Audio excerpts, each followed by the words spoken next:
Hello friends, welcome to new video. दोस्तों, आज के इस वीडियो में मैं आपको टाइम मैनेजमेंट के कुछ अलग ही पहलू के बारे में बात करूंगा। आपको मैं एक स्टोरी बताऊंगा जिससे आप उस स्टोरी के माध्यम से मैं आपको कैसे टाइम मैनेजमेंट को कैसे अपने लाइफ में इम्प्लीमेंट करते हैं उस चीज़ को सिखाने वाला हूँ। क्या इम्पोर्टेंस है, किस तरीके से हम हर एक टास्क को अगर हम टाइम मैनेज कुछ टेक्निक और स्ट्रेटेजी के साथ करते हैं तो अपने टाइम को मैनेज कर सकते हैं और अपने आप को प्रोडक्टिविटी और इफिशिएंट बना सकते हैं। तो चलते हैं उस स्टोरी के बारे में हम बात कर स्टोरी को सीखते हैं और उसको अपने लाइफ में इम्प्लीमेंट करते हैं। तो स्टोरी ये है दो वुड कटर की, दो लकड़हारे की स्टोरी है, जिसमें दोनों लकड़हारे को अपने सेठ के पास जाते हैं दोनों जॉब के लिए, लेकिन सेठ कहता है कि हमारे पास केवल एक ही बंदे को रखने की नीड है।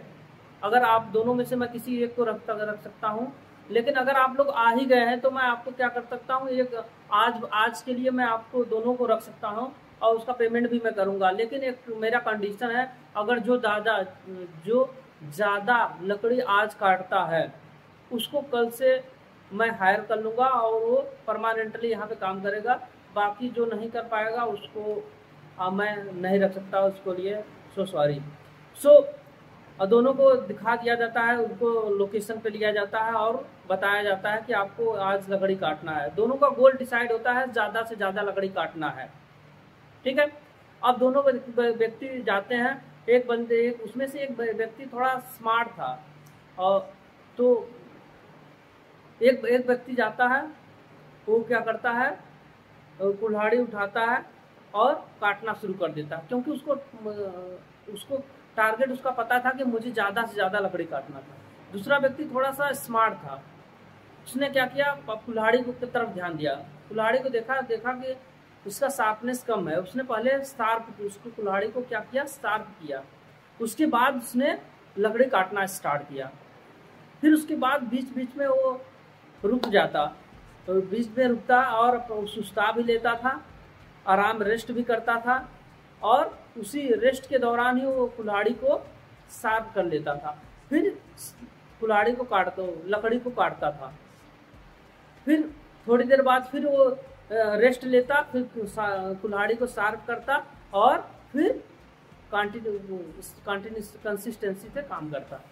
और दूसरी तरफ जो पहला व्यक्ति था वो कंटिन्यूअस काम को करता काट ही रहा था, जबकि उसका कुल्हाड़ी इतनी धार अच्छी नहीं थी जिसकी वजह से कट भी नहीं रहा था, लेकिन वो कंटिन्यूअस फिर भी जबरदस्ती हार्ड वर्क कर रहा था कि मुझे काटना है। वो हार्ड वर्क तरीके से काम कर रहा था। एट द एंड डे जब एंड हुआ, देखा गया तो जो हार्ड वर्क कंटिन्यूअस काम कर रहा था, शार्प नहीं किया था, उसके पास कम था लकड़ी कटा हुआ, और जो बीच बीच में रेस्ट लेता था और शार्प करता था अपने एक्स को, और उसके बाद उसका जब देखा गया तो उसके पास ज़्यादा लकड़ी कटा हुआ था। पहले व्यक्ति को दे दिया गया, उसका पेमेंट दोनों व्यक्ति को दिया गया और पहले जो ज़्यादा लकड़ी काटा था उसको हायर कर लिया गया।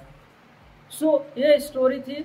अब दोस्तों, हम देखते हैं कि इस स्टोरी से हमको क्या लर्निंग मिलती है, क्या टाइम मैनेजमेंट की कौन सी स्ट्रेटेजी को वो फॉलो किया, करने से वो ज़्यादा लकड़ी काट पाया और अपने गोल को अचीव कर पाया, उसको बेनिफिट मिला, उसको जॉब मिला, उसकी प्रोडक्टिविटी भी बढ़ी। तो कैसे अपने लाइफ में वो इम्प्लीमेंट किया टाइम मैनेजमेंट की स्ट्रेटेजी को, चलिए सीखते हैं।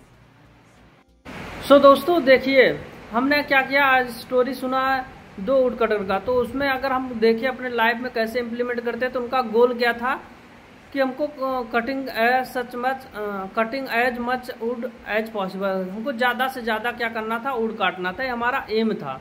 ऐसे हमको अपने किसी भी टास्क को कंप्लीट करना है, टाइम मैनेजमेंट को मास्टर करने के लिए सबसे पहले हमको टास्क को अपने गोल को सेट करना है, उसके बाद प्लानिंग करना था। तो हमको अपने इसमें उस लकड़हारे ने, जो वुड कटर था, उसने क्या किया, प्लानिंग किया कि सबसे पहले हमको एक्स को शार्प करना है, उसके बाद लकड़ी को काटना है।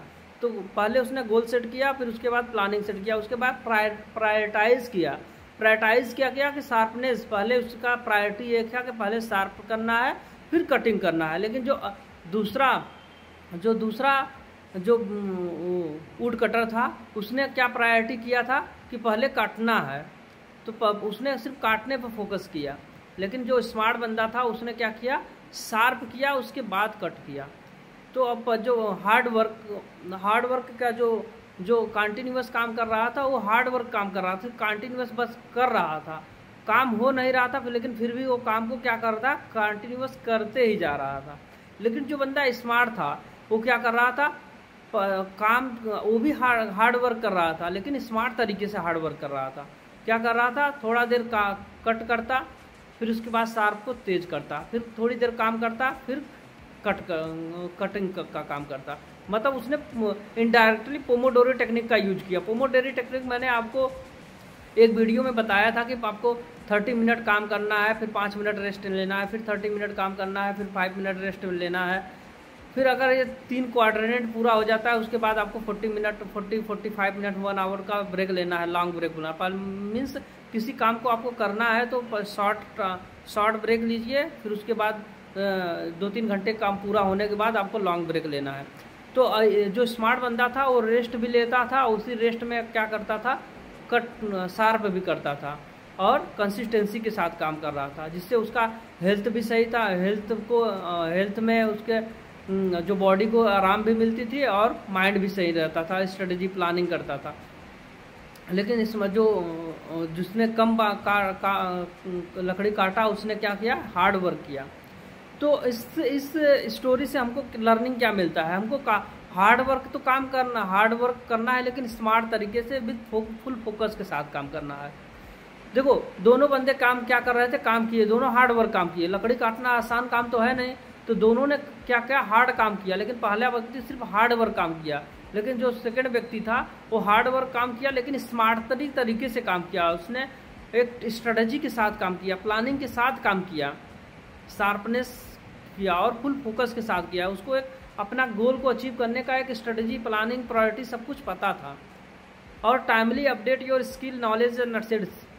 उसने क्या किया, अपने टाइम जैसे उसने क्या किया, अपने आधार को अपडेट करते रहा, शार्प करते रहा। तो इसी तरीके से अपने लाइफ में हमको क्या करना है, अपने स्किल को डेवलप करते रहना है। अपने जो भी स्किल है, नॉलेज है, उसको हमेशा अपडेट करते रहना, अप टू डेट रहना है।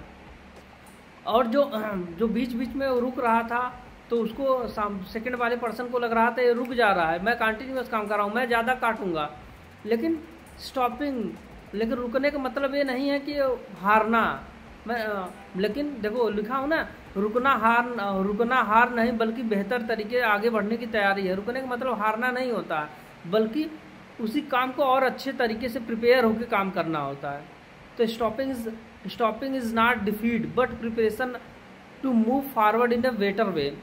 हमको रुकना का मतलब ये नहीं होता कि हमको हार जाना, हमको और अच्छे तैयारी से प्रिपेयर होकर काम को करना है।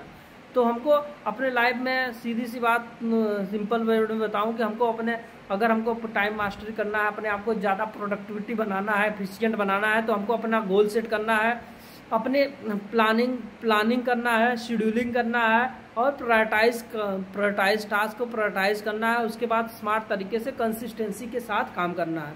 अगर हम इस चीज़ों को फॉलो करते हैं, अपने लाइफ में इम्प्लीमेंट करते हैं, तो हम टाइम मैनेजमेंट को मास्टरी कर सकते हैं और अपने आप को प्रोडक्टिव बना सकते हैं और एफिशिएंट बना सकते हैं और लाइफ में सक्सेस को अचीव कर सकते हैं। तो इसी तरीके से इस वीडियो को वॉच करते रहें, लर्निंग लेते रहें और अपने आप को डेवलप करते रहें और प्रोडक्टिव बनाते रहें। मिलते हैं नेक्स्ट वीडियो में। Good luck, thank you.